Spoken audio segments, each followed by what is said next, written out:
B.C. Christopher and Company presents the football highlights of the world champion Kansas City Chiefs.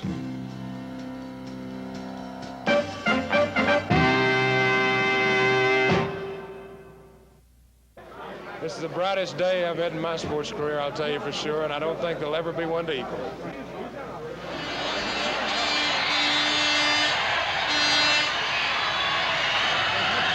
You're not so tough looking.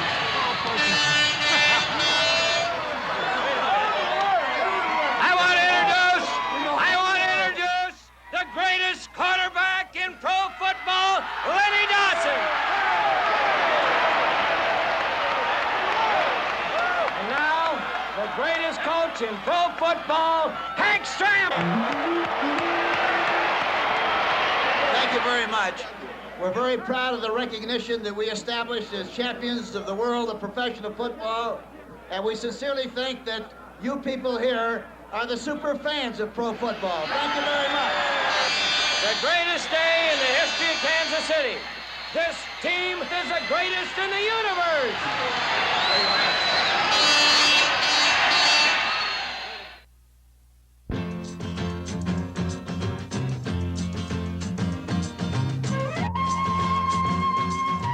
It all began with Coach Hank Stram's training grind, which had the Chiefs supremely fit for the season's opener in sunny San Diego. As usual, the Chiefs' defense swarmed all over the Chargers. And as usual, their favorite target was quarterback John Hadle. Hadle was forced into 4 interceptions, 2 by Johnny Robinson. Despite a painfully swollen passing hand, Len Dawson threw 2 touchdown passes to Otis Taylor as the Chiefs swept past the Chargers 27-9.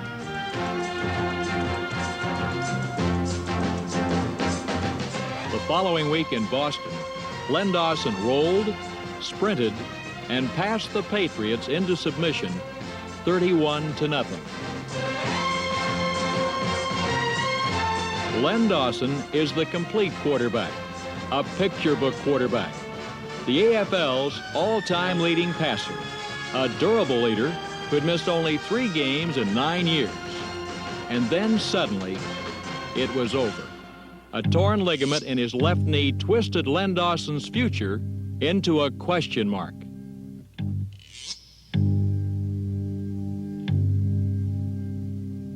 Quarterback Jackie Lee led the Chiefs to an early lead the next week in Cincinnati. But then Lee broke an ankle, and it was the Bengals who made the big plays.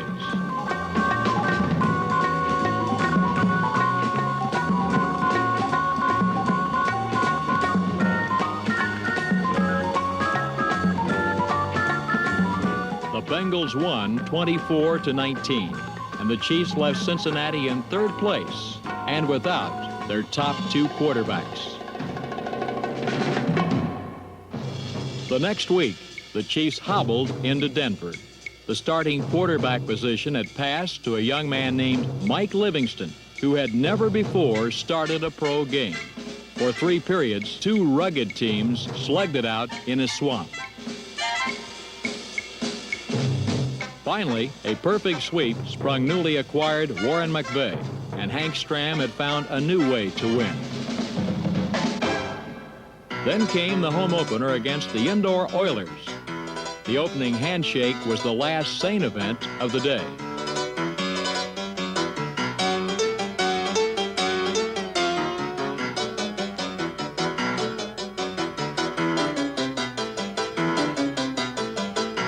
From now on, the record book will read, most fumbles, game. Kansas City, 10.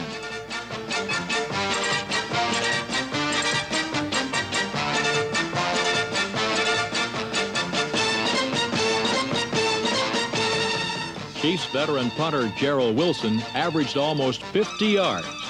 Houston's rookie Roy Girella didn't fare so well.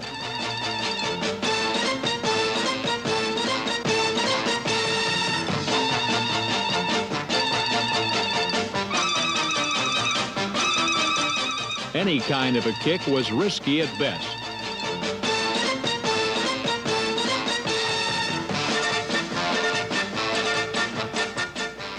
course, a touchdown is better than a field goal any day.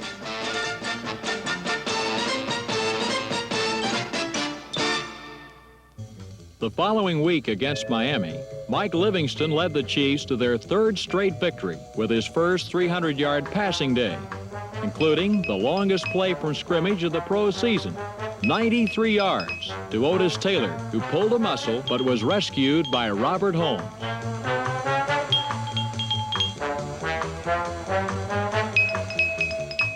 Then the largest crowd in Kansas City history came to see if Livingston could continue his startling success against Cincinnati. Livingston overcame his errors of inexperience and threw 3 touchdown passes, 1 to Gloucester Richardson, 1 to Mike Garrett, and 1 to Robert Holmes, who does everything within his power to make every play a touchdown.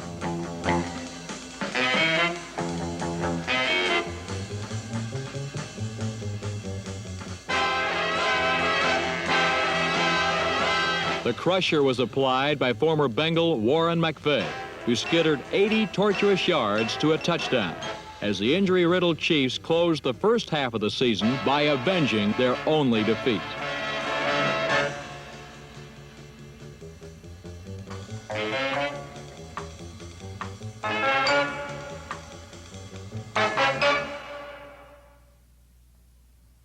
The second half of the season began in Buffalo, where the famous O.J. Simpson got his first look at the famous Kansas City defense.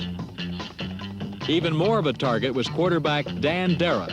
The front four dumped him 9 times for more than 90 yards and losses, as the Chiefs racked up their 5th straight victory, 29-7. Back home, another record crowd saw Warren McVeigh's left hand knock out the Chargers as the Chiefs rolled to their 6th straight win.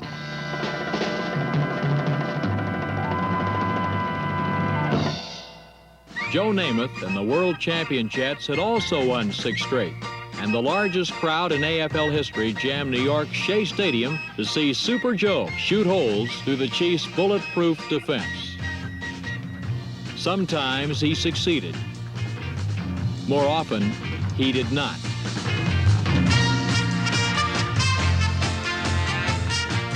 The other quarterback that day was a man named Dawson, who was ready to test himself against the Jets' tough pass rush.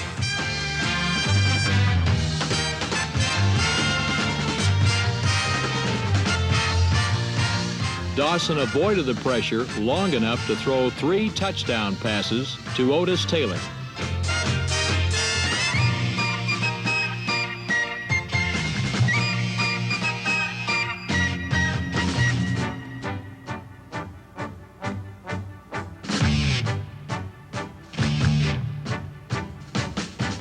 The Chiefs had won their 7th straight, 34-16, and a national audience finally recognized that the Kansas City Chiefs were for real.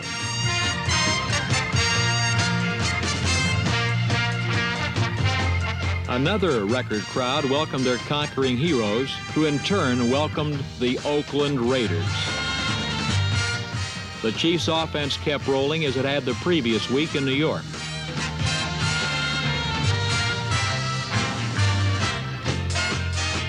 Len Dawson continued to throw touchdown passes. One more sailed to Otis Taylor. Still another to Frank Pitts, but the rest of the day was a nightmare revisited.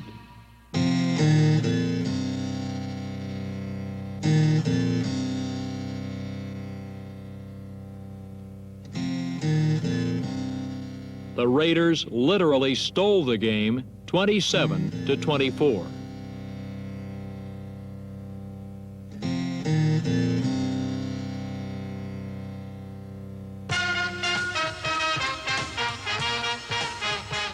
On Thanksgiving Day against Denver, Len Dawson's knee was re-injured slightly, and the offense was having its problems.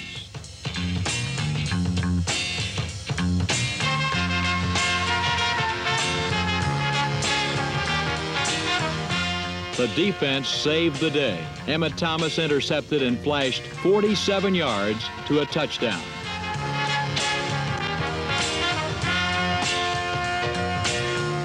With time running out, Denver trailed by only a touchdown. Coach Lou Saban called for an onside kick. But All-Pro linebacker Bobby Bell was ready.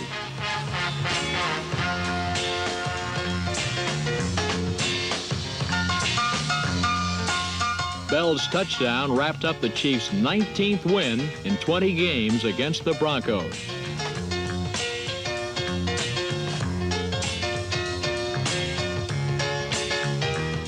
O.J. Simpson had a second look at the Kansas City defense in the Chiefs' final home game. This time, Jack Kemp was Buffalo's quarterback with a problem.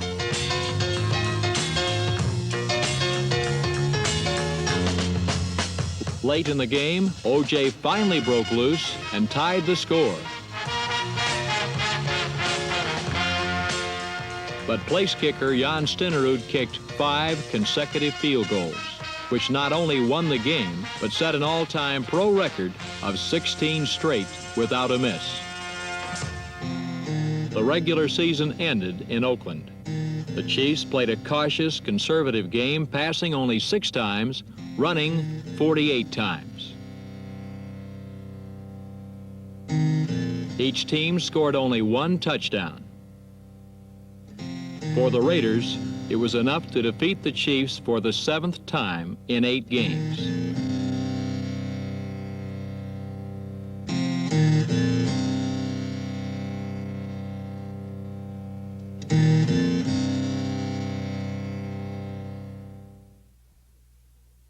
Hank Stram became the winningest coach of the winningest team in AFL history because of an irrepressible drive to find a way to win. He built a team of infinite variety, from its opportunistic special teams to the longest and most accurate place kicker in football.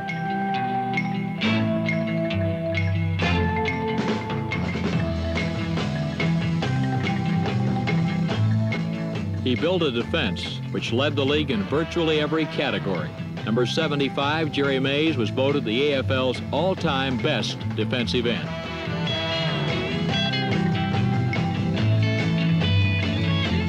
Number 87, Aaron Brown, became one of the strongest defensive ends in the game.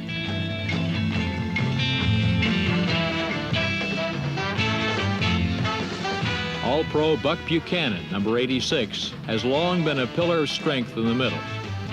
He was joined at tackle by number 61, Curly Culp, the former NCAA wrestling champion who now throws football players for a living.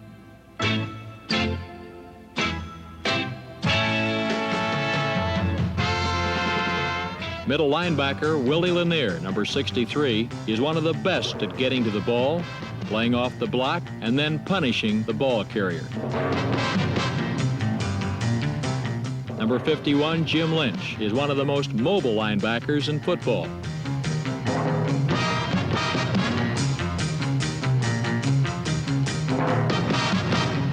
Bobby Bell was voted the AFL's all-time best outside linebacker.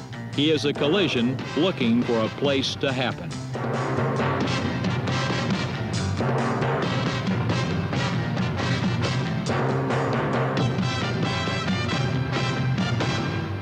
The Chiefs secondary has always had tough hitters.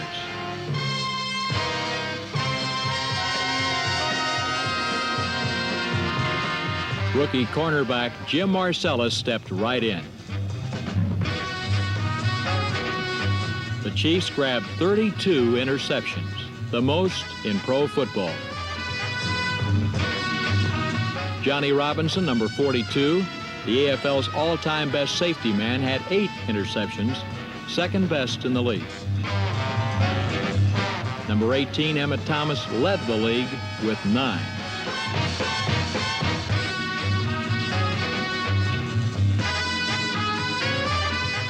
Jim Kearney, number 46, became one of football's strongest strong safeties.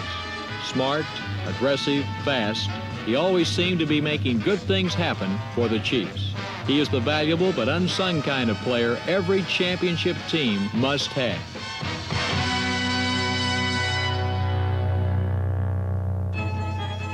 Hank Stram's revolutionary offense has caused pro defenses many anxious moments.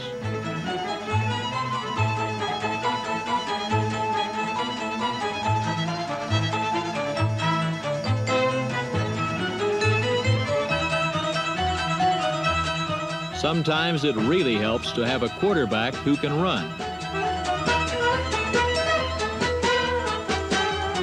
Usually, however, the Big Five, Tyre, Hill, Buddy, Mormon, and Holub, facilitated the more noticeable parts of the game, like the forward pass. One of the more noticeable Chiefs was number 84, Fred Arbanis, the AFL's all-time best tight end.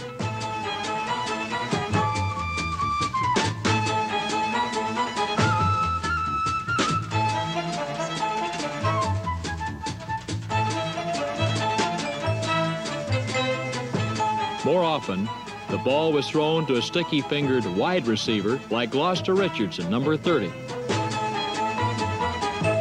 Or number 25, Frank Pitts, one of the swiftest runners in pro football.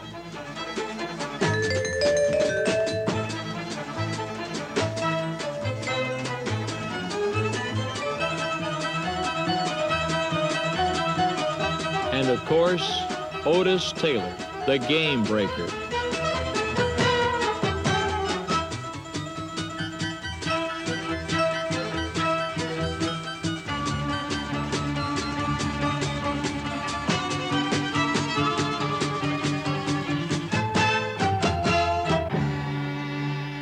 As usual, the Chiefs led the league in rushing. Number 38, Wendell Hayes, was the battering ram.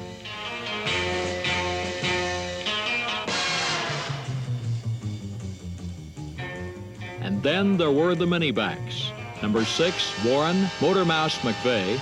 Number 45, Robert the Tank Holmes. And number 21, Marvelous Mike Garrett. They are only 5 feet 9 inches tall, but they are among the game's most scintillating performers.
December 20th in cold, blustery Shea Stadium, the AFL playoffs were underway. In the fourth quarter, a New York field goal tied the score after the Jets had been stopped 3 times from the Kansas City 1. On first down, Matt Snell had gained only 1/2 yard. On second down, Bill Mathis had been stopped cold for no gain. On third down, Namath had rolled right, and 3 Chiefs had crushed him.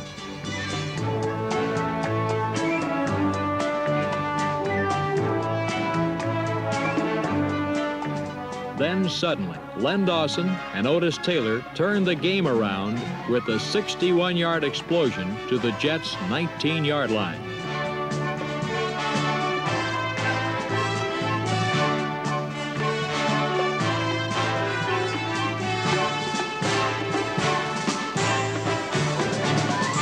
On the very next play, Dawson hit Gloucester Richardson for the game's only touchdown. With time running out, Joe Namath faded to pass. The ball sailed straight for Bake Turner in the end zone, but Jim Marcellus leaped and grabbed his second interception, and the Jets' reign as world champions was near its end.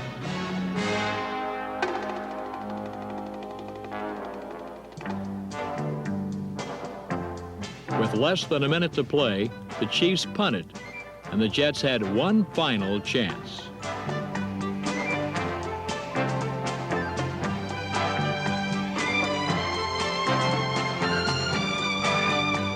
Suddenly, the only obstacle between the Chiefs and the Super Bowl was a team called the Oakland Raiders.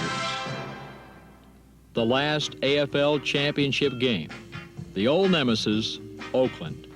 7 losses in 8 games. Len Dawson tried to surprise the Raiders by throwing long to Otis Taylor. Nothing seemed to work. In the third quarter, Robert Holmes was nearly trapped for a safety.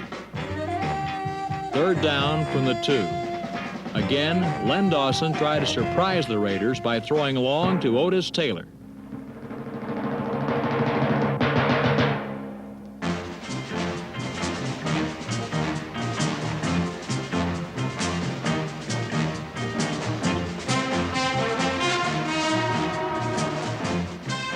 Suddenly, a 14-7 lead, and everything was up to the defense.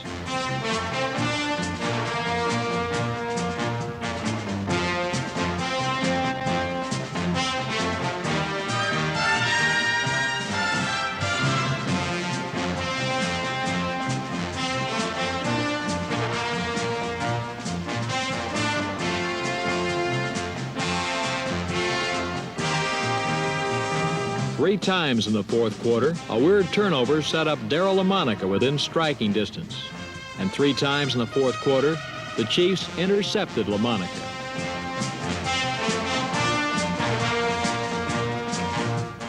The final turnover occurred when Emmett Thomas grabbed his second interception and took off for the Raider goal.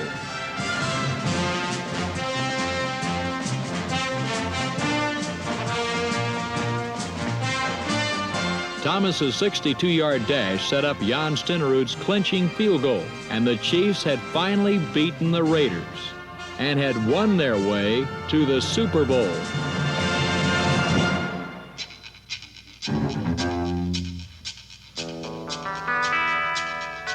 The Chiefs had played in the first Super Bowl game 3 years before, and memories of that day still lingered. Memories of that beautiful, hopeful day in Los Angeles when Hank Stram's Chiefs met Vince Lombardi's Packers, the universally acclaimed team of the decade. But this time would be different, as Joe Kapp and the Minnesota Vikings soon discovered.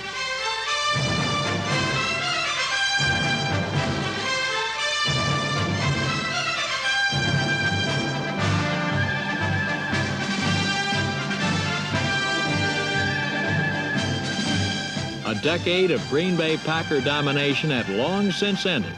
A new era had indisputably arrived.